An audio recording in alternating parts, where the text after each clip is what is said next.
Even at night, it's never quiet here. At 3 a.m, children and adults are hard at work, sifting through garbage. The stench is overwhelming. This is Happyland, a sprawling slum on the edge of Manila. Picking our way through rubbish, mud and excrement, we find the most prized resource here, discarded food, straight from the rubbish tip. We don't have a proper job, but I can earn a bit of money from this leftover chicken. I couldn't just sit at home. My husband doesn't earn enough. At least in this way I can help him. Norberto Lucion is just getting started for the day. His family runs a takeaway in the slum. Norberto only got an elementary school education. He's had many jobs, including one as a cooking assistant. He buys his meat every morning, fresh, so to speak. Norberto goes to the rubbish collectors, buying up the leftovers of Manila's middle class, discarded by fast food restaurants like KFC or Jollibee. It's a battle for survival. Norberto was orphaned at the age of 7, but you never hear a word of complaint. As soon as the leftovers have been sorted, I go and get some. If I've got money, I pay straight away. Otherwise, I owe it to them and pay them in the afternoon with my takings.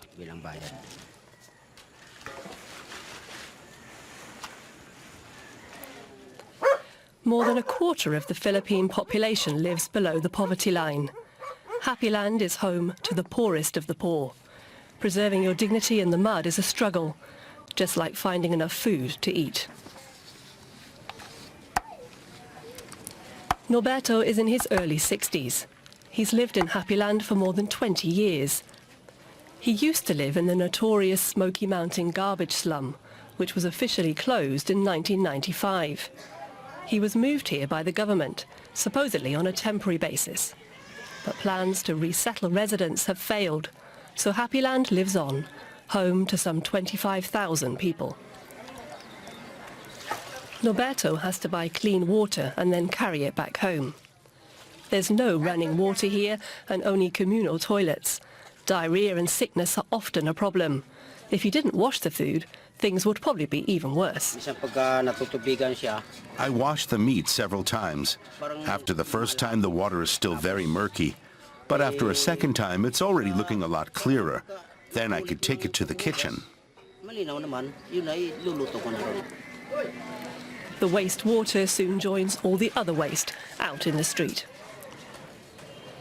Those who have found themselves on the rubbish dump of life have learned to live with it, and even from it, making a living from this doubtful form of recycling. Norberto then leaves the putrid mountain of rubbish for a short while, taking only the aroma with him and the little money that he has. On the other side of the street, it's another world.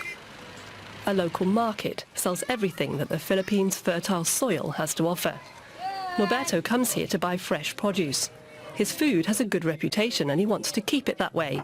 He buys spices, lemongrass, peppers, onions and garlic. Norberto comes by every day. He's very friendly, not at all arrogant. He always pays immediately and never tries to rip you off. Back in the shade of his smoky hut, Norberto gets to work with a certain professional touch. His speciality goes by the name of caldereta, a colourful dish dating back to colonial times.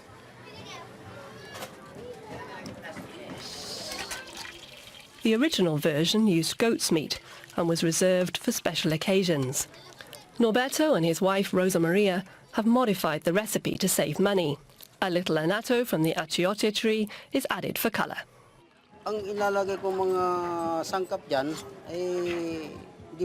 I prefer to invest a little more in my ingredients.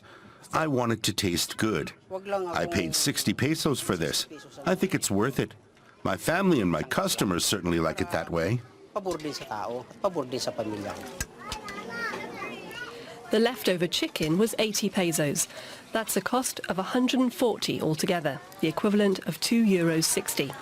A portion of freshly garnished caldereta with rice cost 20 pesos, just under 40 cents. So his maximum profit per day is €3.75. The midday heat is intense, but the first customers are soon queuing up. After 8 hours of sifting through rubbish, they're ready for a good helping. It tastes very good, even if it is from the rubbish dump. It's the leftovers of the rich. That's all we can afford. At least we have something to eat. It doesn't bother me. As you can see, as long as people here can make use of something, they'll do it. We're happy to have anything to eat, even if it is from the garbage. Norberto's food not only feeds his customers, it also provides a meager living for his 6-member family. If I could change anything, I'd like the Lord to bless us a little more. Not much, just enough for my family and my customers who eat what I cook.